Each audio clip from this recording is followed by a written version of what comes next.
इसका बाप, जो एक मामूली क्लर्क था, अली के लिए वो जूतियाँ लेकर आया जो पुरानी फटी हुई थी। अली ने गुस्से से वो जूतियाँ एक तरफ फेंक दी थीं। इसी शाम अली अपने दादा के पास बैठा, जो अपनी बूढ़ी बीवी अली की दादी के बागीचा को पानी दे रहा था। दादा ने एक कहानी सुनानी शुरू की।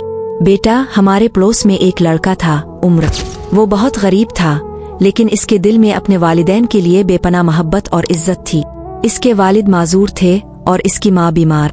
उमर सुबह सवेरे काम पर जाता, शाम को वापस आता और रात भर अपने माँ बाप की खिदमत करता। इसके दोस्त नई गाड़ियाँ और महंगे कपड़े लेकर आते, लेकिन उमर को कोई मलाल ना होता। वो जानता था कि इसका सबसे बड़ा फर्ज इसके घर में ही मौजूद है। अली ने पूछा, फिर क्या हुआ दादा?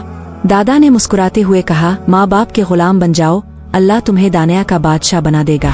उमर की वफा और मेहनत देखकर एक ताजिर ने इसे अपने कारोबार में शरीक कर लिया। आज वो एक कामयाब कारोबारी शख्सियत है, लेकिन इसकी सबसे बड़ी कामयाबी इसका वो कल्ब है जो अपने वालिदैन की खिदमत से हमेशा मुतमईन रहता है। ये सुनते ही अली की आंखों में आंसू आ गए। इसने फौरन उठकर अपने बाप से मुआफी मांगी। हमें भी चाहिए हर हाल में अपने वालिदैन का शाकर अदा करें।